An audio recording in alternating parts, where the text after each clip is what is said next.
All right, so it looks like we have some changes coming up to the U.S. passport. I'm curious about this as a traveler, so let's see what's going on. Well, first of all, thank you guys for coming. I know half of you are just here for the air conditioning, but it's crazy out there. You did a great job, Maurice. You and your whole team, and I want to thank you guys for putting this together. And not just the passport, but the changes we're making. We'll talk about it in just a moment. But first of all, it's exciting to be a part of something that's going to be commemorative, that's going to be remembered for a long time, to honor the 250th anniversary of the founding of the single greatest nation in all of human history. And you know, the passport is not just a travel document. It's incredibly valuable in the sense of what it means. It's a tremendous source of pride for many of us when we travel abroad to be able to present that American passport. It also is a lifeline for a lot of people. In fact, if you know, and as you know from those that work here and perhaps from personal experience, probably one of the most frightening things that can happen to you if you're abroad is you lose your passport. Lose it, yep. Because it limits not just your ability to travel, but your ability to come back home to the greatest nation on earth. And we thought the passport needed to reflect that in general. And there'll be more designs, and the folks over at the design studio here that work not for the State Department, for the whole of government are doing a phenomenal job, but I wanted to walk you through some of the thinking behind it. Obviously, this is a commemorative one. It's one that'll be long remembered. We're happy because a lot of people are applying to get it and want it. And so for us, it's an opportunity to reinvigorate, you know, our passport office and their efforts in terms of their funding and so forth. But beyond it, we think it's something people will cherish and hold on to for a very long time. What do y'all think it is, by the way? Leave a comment down below what you think it is. Fair use, fair use. By the way he sounds, it kind of almost scares me. I'm hoping it's not like some digital thing or something they can better trace you with, because that's what it kind of looks like where society is going towards. Like even, I believe in the UK they said they're going to make a new law where you can't have over 10,000 cash or it'd be considered criminal. I'm like, what? They want everything to be digital now. So I'm hoping this is not the case here. I'm hoping it's not the case. Because of what it signifies. Like all passports, it will expire one day, but the meaning of it you'll always remember. We think it's one that people will keep for a long time. If I could walk you through a little bit, you know, in the past when people would get something as valuable as a passport, they basically, you know, you apply, you go to CVS, they take a headshot, and then you know, you put all the papers in the mail, and at some point in the next 2 or 3 months you'll get a package from the U.S. Postal Service in an envelope that could be anything. You know, it could be a demand letter or it could be a passport. You have no idea what it is. And you open it up and hopefully it hasn't been rained on or run over by a truck.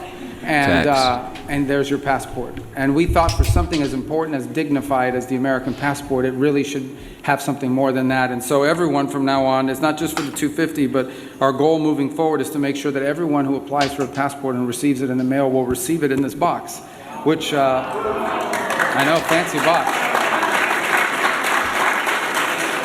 Which I think is indicative of how important the document inside is. But wait, there's more. But wait, there's more. When you open it, and when you open this passport box, you will find that there's a certificate attached to it, which is like a certificate of authenticity, like we do with, you know, watches and stuff like that. Ah, that's dope. I feel like that may have some resale value too. Not saying that I'm pushing for it to be resold, but I can see that having resale value on the market and stuff like that. But so far it looks like it's just design, so it doesn't look like there's anything major, which makes sense because I feel like I would have seen the news somewhere else. This is my first time watching this, so I'm watching this with y'all. But it makes sense. Fair use, fair use. And jewelry, but again, it's something that we think a lot of people will tremendously value. And then of course there's the actual passport. If you'll notice, I'm not good at any of the aesthetic things, as I want you to know, but I value what this means. You see the redesign that I think more appropriately reflects our country and its stature. Whose passport is this? I'm about to open it. Is this yours, Bulos? Ooh, there's red marks all over this already. It's not good. Well, let me skip that part for a moment. There's some features in here that a lot of people haven't picked up on yet, but you'll notice as you work through it. We have these, well, I don't know if you guys are going to care about it or not, but when you flip the pages, I can't flip the pages. When you flip the pages, this image here will start to move. So you'll see it's like a moving image along the way. But here's the coolest part. That's dope. I know, isn't that amazing? Who invented that? But the one thing that's not a feature on this yet, will be a feature in the future. Again, I'm giving away, you know, a lot of great secrets. But there'll actually be like QR code attached to it. So each one of these images that are on here, and they'll be different for the permanent passports, will have a QR code. And when you go on that QR code, it will prompt you to like a video presentation of that moment in American history. And so what... How did I know it was going to be something digitally related? They're going to make it sound fun. Hey, you can watch a video about this moment in America. If you're bored at the airport and you want to get rid of a few minutes, you want to make your time faster, who knows? Maybe we'll even give you free Wi-Fi for the time. You're scanning this QR code, not knowing what the connection you have with your phone and the connection when scanning that can and or will do. What we're thinking is that because flights are so often delayed, people are going to be bored out of their minds. Oh my gosh, look at that. I told you I didn't even watch this video. I'm talking about at the airport. And what did they say next? I swear I did not watch this video before. And he said, what are people going to be bored at the airport? I was already starting to think where they're going with it. Once they said scan, I was like, okay, they're going to be like scan. And I'm like, what else would incentivize them to get people to download it or to scan it?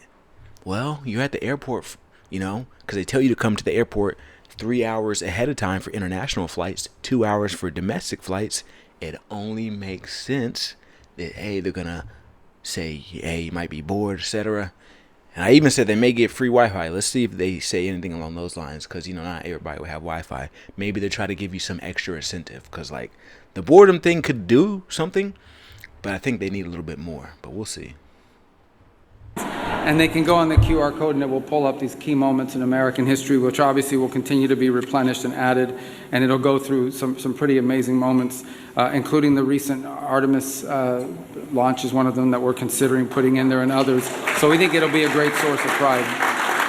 So I'm excited because we're launching this commemorative, but we're also putting in place all the things you need to have an incredible passport program. Now, beyond that, I would say that we are also looking at some technological changes, which we'll be more fully able to announce over the coming months, where it's going to be a lot easier to get a passport in terms of the dynamics of it. You'll actually be able to go online. You'll be able to do almost all of it entirely online.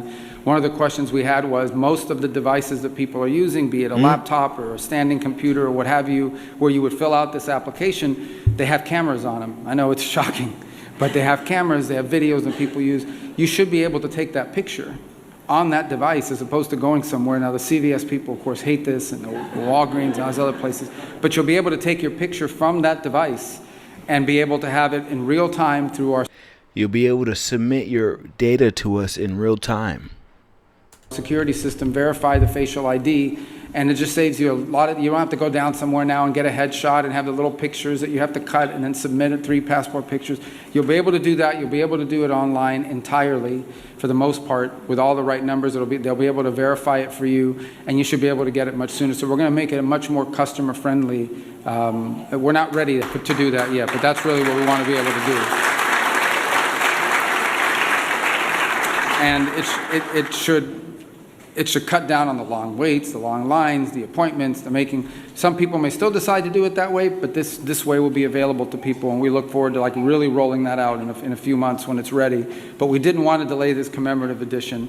Now, does everyone in this room going to get one, or almost everyone? Because I have 10 extra here. If you'd like, your name may be different, but we're excited. You are, I would guess, right, among the first people in the country. We are the first. You are the first. We are the first. I gave the president his this morning, and he loved it. He absolutely loved it, and the people who designed this did a great job. And so we're like, sir, we need your passport back, to hold it in a safe place. Like my passport, I don't keep my own passport. They hold on because you don't lose it. He goes, well, can I hold on to this for a couple days because I want to show it to everybody that comes in the office.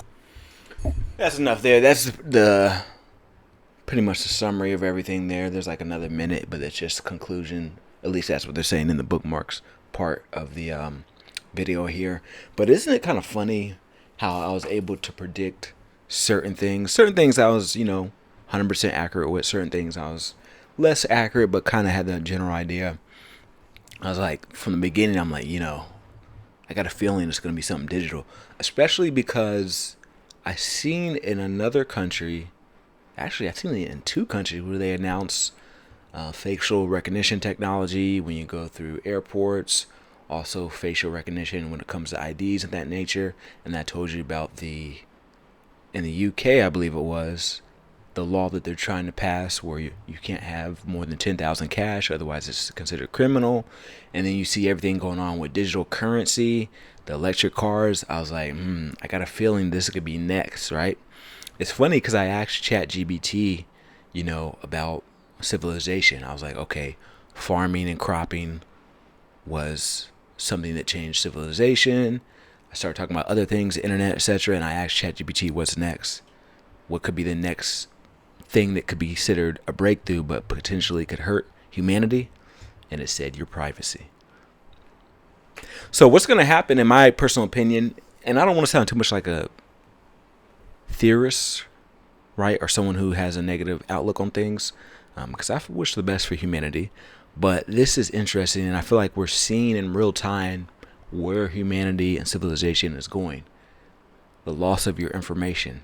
Hey guys, you can submit information for your passport digitally via your cell phone. So not only will the government potentially have access to this information, but your cell phone provider can have access to this information. Also, now we can trace you. We can see your location better. Do data brokers get this information? That's what you gotta look at. Big announcements. What do y'all think though? Leave a comment down below. Make sure you like, comment, subscribe, share, and hype the video. I got more content coming soon. Are these scary times? Are these good times? Is your country, because we have audience from different countries, did they already do this? Are they practicing this? Tell me what's going on in your country. I see what's going on in America and certain other countries in Europe. I feel like a lot of Asian countries are still kind of fighting this. A lot of Asian, African, and Middle Eastern countries are kind of fighting this a little bit. That's just from what I've seen. But hey, if you're from a country I haven't mentioned before, let me know what's going on in your country. Leave a comment down below. I've been responding to every comment.